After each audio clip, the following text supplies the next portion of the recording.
सरकारी कर्मचारियों के लिए खुशखबरी। पेंशन, ग्रेच्युटी और फैमिली पेंशन के भुगतान किए जाने को लेकर पेंशन एवं पेंशनभोगी कल्याण विभाग ने जारी किए नए नियम। दोस्तों 25 अक्टूबर 2024 को पेंशन एवं पेंशनभोगी कल्याण विभाग के द्वारा एक कार्यालय ज्ञापन जारी किया गया है। इस कार्यालय ज्ञापन के अनुसार अब सरकारी कर्मचारियों को उनके सारे रिटायरमेंट बेनिफिट्स को समय पर भुगतान किए जाने को लेकर नई गाइडलाइंस जारी की गई हैं, जिसके बारे में इस वीडियो में आपको बताया जाएगा। वीडियो को लास्ट तक जरूर देखें। आदेश आपके सामने है। इसका सब्जेक्ट आप देख सकते हैं कि प्रशासनिक मंत्रालयों और विभागों द्वारा पेंशन संबंधी नियमों का कार्यान्वयन तथा सेवानिवृत्ति हित लाभों का समय पर जारी किए जाने के संबंध में ये आदेश सभी विभागों को जारी किया गया है। आदेश में कहा गया है कि इस विभाग ने हाल ही में केंद्रीय सिविल सेवा असाधारण पेंशन नियमावली 2023 जारी की है। ये नियम ऐसे कर्मचारियों पर लागू होते हैं जिन पर केंद्रीय सिविल सेवा पेंशन नियमावली 2021 लागू होती है। असाधारण पेंशन यानी कि एक्स्ट्रा ऑर्डिनरी पेंशन नियमों के अंतर्गत निःशक्तता पेंशन, असाधारण फैमिली पेंशन ऐसी पेंशन है जो किसी सरकारी कर्मचारी की सरकारी सेवा के कारण सेवा के दौरान निःशक्तता, मृत्यु या फिर निःशक्तता का बढ़ना या मृत्यु होने पर सरकारी कर्मचारी या उसके परिवार को देय होती है। यानी कि एक्स्ट्रा ऑर्डिनरी पेंशन है वो पेंशन है जो कि सरकारी कर्मचारी की ऑन ड्यूटी के दौरान मृत्यु हो जाने पर या फिर विकलांग हो जाने पर कर्मचारी को या फिर उसके परिजनों को दी जाती है। उस पेंशन को एक्स्ट्रा ऑर्डिनरी पेंशन कहते हैं। आदेश में आगे ये भी कहा गया है कि उपरोक्त नियम प्रशासनिक मंत्रालय और विभाग द्वारा कार्यान्वित किए जाते हैं।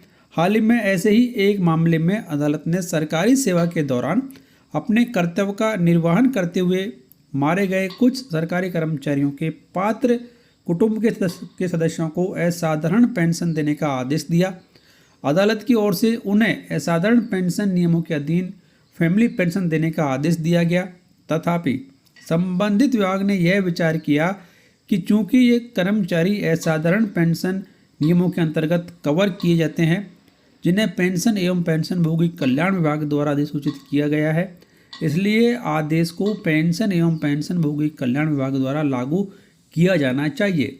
तत्पश्चात मामले को उस विभाग को स्पष्ट किया गया और उसी विभाग द्वारा इसे लागू किया गया। तथापि प्रक्रिया काफ़ी लंबी हो गई, जिसके परिणाम स्वरूप भुगतान आदि करने में विलंब हुआ। तो अब यहाँ पर आदेश दिया गया है कि यह दोहराया जाता है कि भारत सरकार में कार्य आवंटन नियमों के उपबंधों के अनुसार पेंशन हितलाभ की मंजूरी प्रशासनिक मंत्रालय विभाग संगठन का एकमात्र अधिदेश और उत्तरदायित्व है। अतः संबंधित संगठन द्वारा यथाशीघ्र नियमानुसार असाधारण पेंशन सहित सभी सेवानिवृत्ति हितलाभ जारी किए जाना अपेक्षित है। यानी कि ये उस विभाग की जिम्मेदारी है जहाँ पर सरकारी कर्मचारी काम कर रहा था या फिर काम करता है, उसी विभाग की जिम्मेदारी है कि वो कर्मचारी के सारे रिटायरमेंट बेनिफिट्स को जारी करे।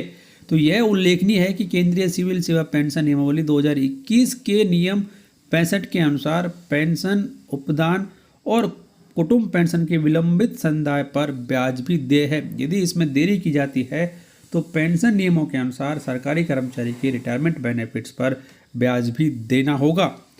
तो इसी को ध्यान में रखते हुए ये अनुरोध है कि उपरोक्त का सख्ती से अनुपालन किया जाए और अपने सभी प्राधिकारियों को ऐसे मामलों में यथाशीघ्र भुगतान की प्रक्रिया करने और उसे जारी करने के लिए जागरूक किया जाए। तो अब यहाँ पर पेंशनभोगी कल्याण विभाग के द्वारा ये साफ कह दिया है कि सरकारी कर्मचारी के रिटायरमेंट बेनिफिट्स को जारी किए जाने की जिम्मेदारी उस विभाग की होती है जहाँ पर सरकारी कर्मचारी काम कर रहा होता है। तो इसलिए कर्मचारी के सारे रिटायरमेंट बेनिफिट्स को समय पर जारी किया जाए।